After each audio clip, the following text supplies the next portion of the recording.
You loose? Yeah. Okay. You know, I think me and Maddie's relationship has really grown over the years. Just him coming to ask us every day if we wanted ground balls, and then, you know, just the relationship we had in the clubhouse. And I feel like when I got drafted, they said I played like him and I was similar to him. Going back and looking at his career to be compared to him has been awesome, and it's just cool getting to know him, and now having to, you know, play for him again is awesome. So let's get a couple of things straight first and foremost. He's better than I ever dreamed of being. So for me to be compared to him is a compliment to me. So one of the most special players I've ever coached in more ways than one. Ready to go. Regular routine. Yep.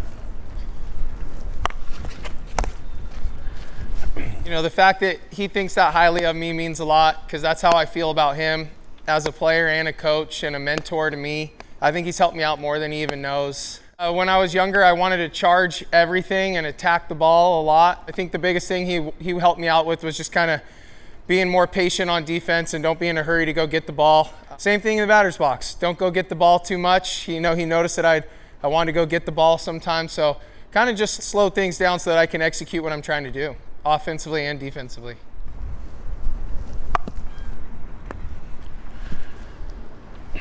You notice that he plays the game out in front of himself. He's unique in that when the ball is hit, his aggressiveness is controlled, yet he plays the ball out in front of himself so he can see the baseball at all times. Not everybody can do that. Not everybody has the confidence to do that. That's what makes him special.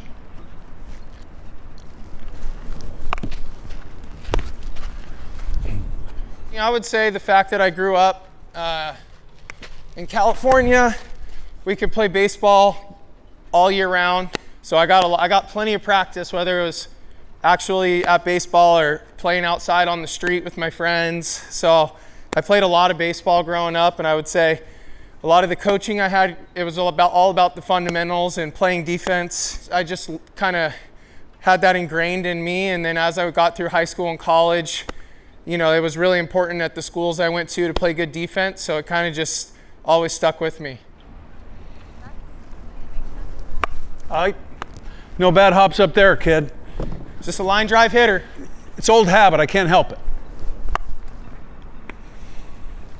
I played shortstop in high school and shortstop in college, and then as I kind of started getting bigger and growing a little bit, my coach moved me to third base, and they bunted a lot in college, so it was like more important for probably the third baseman than the shortstop in college, because there's so many bunts and different kind of plays. So once I kind of went over there my junior year, it felt like I got drafted there, and it was kind of going to be something that stuck with me for sure.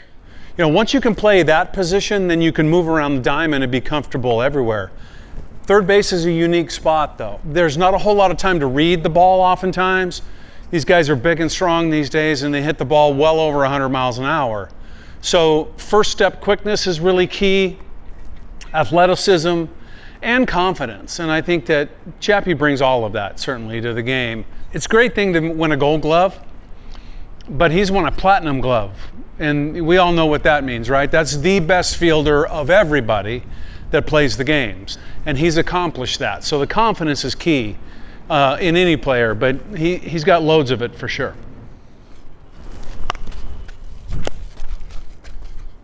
I have a pretty set pre-pitch routine. In between pitches, I space out a little bit, kind of walk around, try to check out where the runners or defense is at maybe, or think about the situation. But then, you know, as the pitcher starts, I try to have like the same rhythm where I feel most comfortable, you know, stepping with my left foot first. So I always go step with my left foot and then my right, and then kind of just have like that little bit of a hop so that I can kind of, as the ball's going through the hitting zone, I can be on the balls of my feet ready to, you know, go left or right. Especially since I play deep, you know, I have to make quick decisions sometimes. So I'm always trying to be ready and have good timing so that I don't get caught flat-footed. You know, sometimes that might change if there's a bunter or if I'm playing over here, but for the most part, I try to have that good setup and good timing. If you are ready each pitch and you're in the right spot and you make the play, chances are that's going to all take care of itself.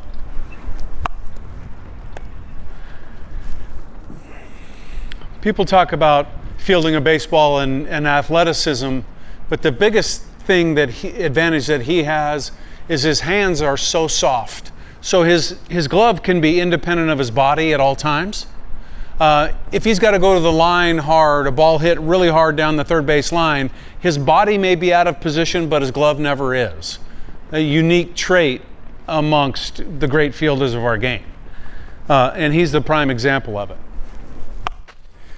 You know, just having soft hands and loose wrists and trying not to like catch the ball like this. Like I've always tried to have like a loose wrist when I'm making a play so that you can have some adjustability. If your wrist is locked out and you're trying to go at the ball like that, it's better to have it loose and be able to work through the baseball, you know. And if your hands aren't, you know, able to do that, as long as you're moving your feet, I would say you have a good chance. Before the pitch, I think about if a ball's hit there or over here, you know, what I might do with it. Obviously, if nobody's on base, there's not as much thinking because, you know, you're just going to first base with the ball. But sometimes I do, you know, when I slide and do things, I try to put my body in a position to make the throw, which doesn't always work out because if you worry about making the throw before you catch the ball, you know, you're not going to have as clean of a play. So for me, I try to just make sure that I get to the ball and trust that I have enough arm strength to make the throw. Sometimes on the quick ones when you slide, I do try to get myself in a better position, but it just really depends on the ball sometimes. When you're going down the line, as long as you know, if you just catch the ball and make the throw, you know, you can't control the rest. And actually yesterday I tried to get too quick on one and, you know, didn't work out that great. He is human. Oftentimes we don't realize he is, but he is. You have to have superior arm strength to be able, which he does, to be able to make that play. But he's mastered it and he practices it every single day. He does that better than anybody in the game. I start off in, usually take some at me, maybe a couple to my left, couple to my right, and then as I get warmed up, I back up further and further. Some days I'll go to second base, but most days first base. I start at me, and then I go to my left, and then I go to my backhand, do some slow rollers, some plays where I'll practice, you know, slow roller, run, touch the base, throw to first, and then I always end with a, you know, a deep backhand where I'm fading away and throwing. I think that I like to have at least fielded some ground balls before the game. That way your first one's not in the game.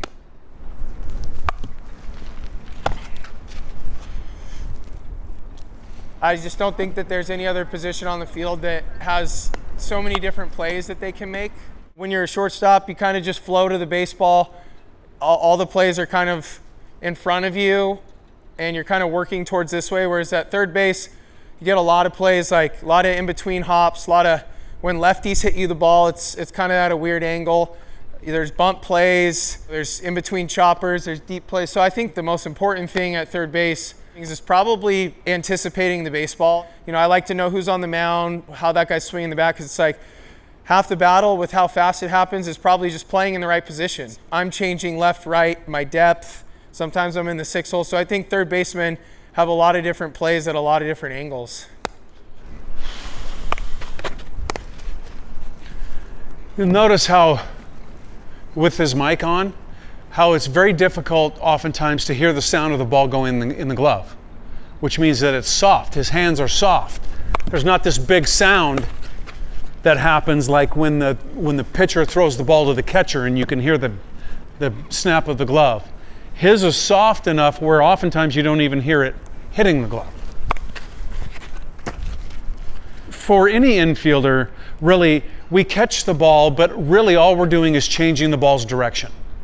So if we can have a soft hand that's inside of our glove, we take away all of the things that can go bad. The brain thinks, I'm just going to put the ball in front of the glove, and the ball is going to make my glove fold around it as opposed to catching it. That creates soft hands. And you watch him play, you see it all the time. He can be on the run, full speed, coming toward the plate on a ball that's chopped, and the glove is just so soft and he's able to transition and get the throw off to get the guy out of first base. So the thought process is that put the glove in front of the ball will hit it, glove will fold around it, and that creates the soft hands like he has. For me, it's about getting a good grip. In my pregame and my warm-ups, you know, I pretty much try to get a grip as quick as I can, like a four-seam right grip so that I can make a good throw to first base. Your feet help you make a good throw. Try to get my momentum going towards first base, at least if I can, or staying in my legs. You know, it's very easy throughout the course of the year to be tired and stand up, and you know, then your throws become pretty inaccurate. But if you keep a good rhythm and your direction going towards first base, usually the throws stay pretty true. For somebody that might not have the same arm strength, using your footwork and using your legs and creating momentum towards first base is going to allow you to have the most accurate throw possible. And you know, if you have a good grip on the baseball and you throw a four seam, like, your ball's not going to, you know, sink or run or do anything. It'll be pretty true. In the scouting world, you evaluate a player on a 20 to 80 scale. Arm strength wise, he's an 80. There's not a better arm from third base than him in the game. What he's done over time is not relied on just the arm strength anymore. He's learned how to get himself in position, get his body in position. He can throw from multiple angles. All of that creates accuracy and the ability to make the play consistently. If the ball's right at him, he gets himself in position, squares up to his target, and generally it's over the top. Certainly going to the line, that's over the top. If he's on the run coming this way, it's a completely different angle. But he practices that every single day, which allows him to be confident in doing it if he gets to that point. Accuracy and arm strength go hand in hand, but ultimately the most important thing is to be accurate. He knows pace of game, he knows who's at the plate and who hit the ball, how fast they run. All of those things come into play when he's going to make a play, and he knows that sometimes he's really got to get on it, other times he can fade it over there and still get the guy out. In 2018, I made a play against Carlos Gomez. He hit a ball down the third baseline, and I backhanded it, and I kind of tripped as I backhanded it and like threw it fading away to first base and still got the out. I think that was probably one of my favorite ones. And then we were playing against the Blue Jays in Oakland, and Solarte, the lefty, was up, and he hit one to my backhand over here, and I backhanded it and jumped and threw to first base. So those are probably two of my favorite ones. You know, making the long fadeaway throw to first base. Helped having Matt Olson over there, who's really tall and long and able to make a nice stretch for me. So those ones are fun. And any time I've ever gone long into foul territory, I've had a few of those that were pretty fun as well. 2 years ago, there's a double play that I turned when I was in Toronto against Rafael Devers that was pretty cool, where I slid him backhand and threw it flipped behind my back like that. And then one my rookie year, I guess, in Toronto when I was with the A's, when me and Jed Lowry turned a double play against Troy Tulowitzki in the 5-6 hole, where I slid and turned and threw it. So playing in Oakland with all that foul territory, it was always fun to kind of steal some hits. Or maybe not hits, but have guys walk back to the dugout a little pissed off.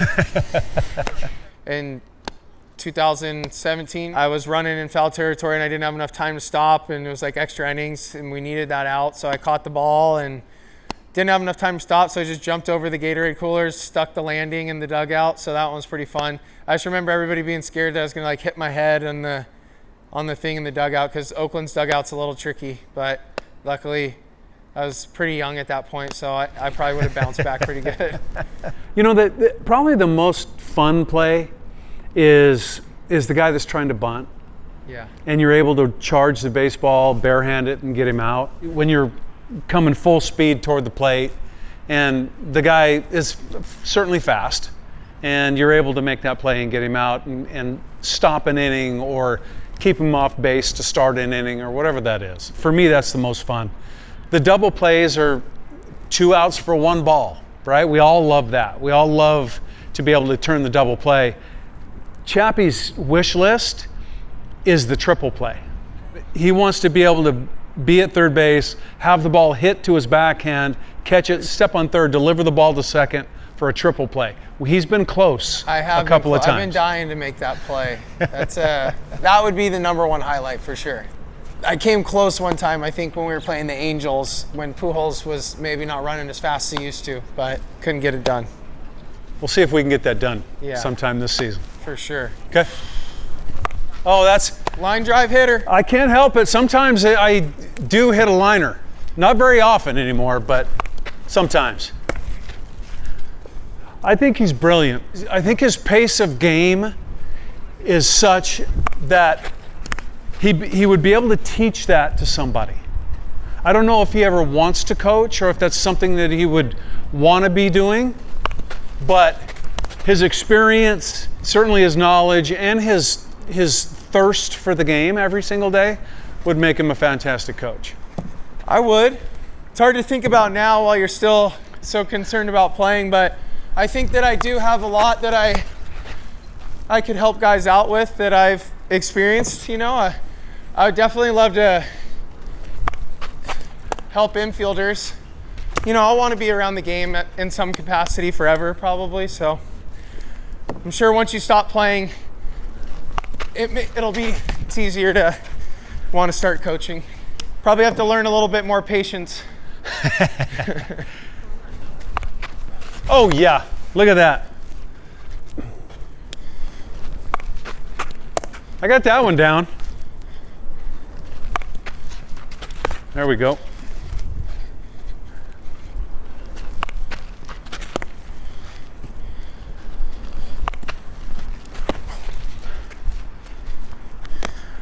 Thanks, Maddie. Thank you, sir. Nice work, kid. Thank you. Well done. Appreciate it. You bet. You got it.